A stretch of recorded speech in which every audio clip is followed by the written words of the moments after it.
passar para a lição número 3, que também tem as mesmas características de notas longas e por aí vai, né? Vamos lá.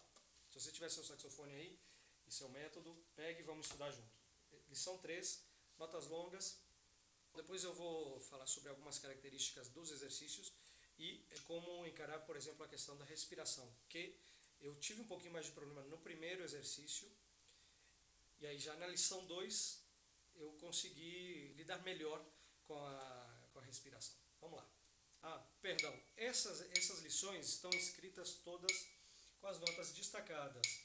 Agora, essa lição eu vou fazer o máximo possível ligado, para trabalhar, aproveitar e trabalhar também a digitação. Por quê? Porque a articulação, como eu tenho feito até agora, às vezes pode mascarar algumas questões da digitação. Então vamos lá.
Você já tocou essa lição?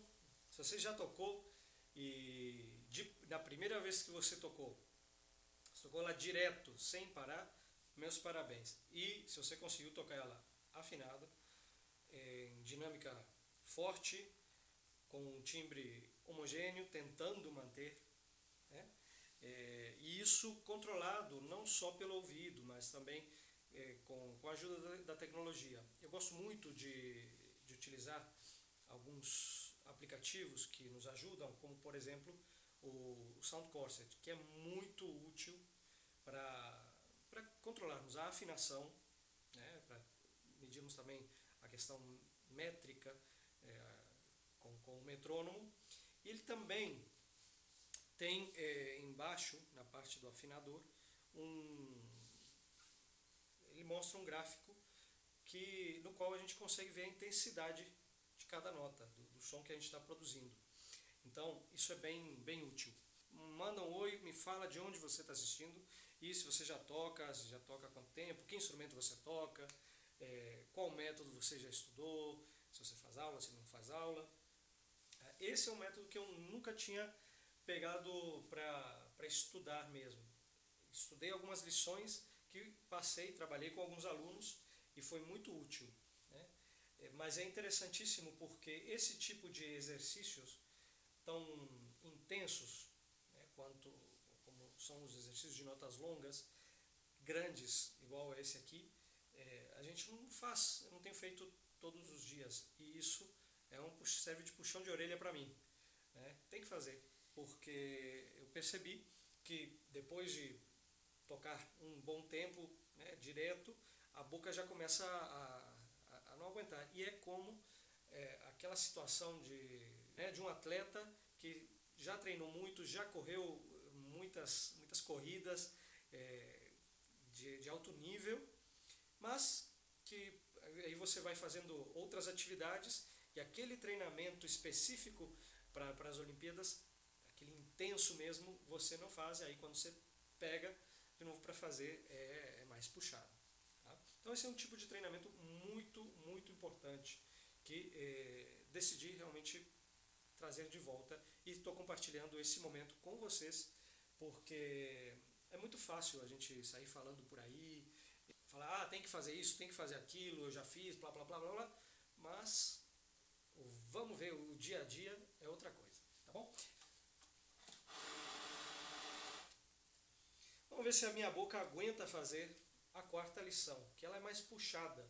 Aqui no livro tem algumas considerações em relação à embocadura e o que a gente deve fazer para, digamos, produzir melhor essas notas. Como, por exemplo, diz que a gente deve afrouxar os lábios, né? Quanto mais grave a nota, mais se deve afrouxar os lábios. Cuidando, porém, sempre da afinação. Eu tenho algumas ressalvas quanto a isso, depois eu vou explicar para você. Eu acredito que a palavra não seja exatamente afrouxar ou abrir a embocadura, porque muitas vezes a gente tende a abrir a embocadura e não acredito que seja bem por aí. Eu aplico outra coisa e funciona. Tá? Quanto mais aguda for a nota, mais pressão devemos dar nos lábios também. Não é a mesma coisa, não é pressão que a gente tem que fazer. Porém, nos dois casos, a gente vai trabalhar mais com uma situação de tensão labial do que de pressão. Mas depois eu conto isso para vocês. 1, 2, 3.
Essa foi a lição 4, também bem puxada.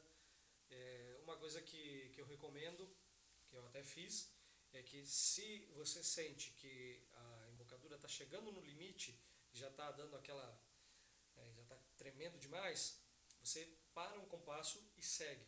Coloca um compasso de pausa no meio, porque ele é muito intenso mesmo. E não vale a pena, porque senão você vai ter que parar, porque vai chegar um momento que você não vai aguentar. Então, é interessante quando começa a dar essa tremida, você sente, tenta segurar mais um compasso, e aí você faz um compasso de pausa e segue. Tá? Isso deve ser mais ou menos o suficiente, se você já estiver mais ou menos treinado. Se você estiver começando, talvez você tenha que parar por mais tempo. E aí, faz o que eu estou fazendo. Ou você fala, que aí movimenta bem, tá? Para poder relaxar. Ou você faz para massagem, um pouquinho, e depois continua. Não precisa se esforçar ao máximo, porque senão você pode acabar tendo uma fadiga real, e aí você vai ter que parar até mais tarde, até outro momento, quizá até outro dia. Tá bom?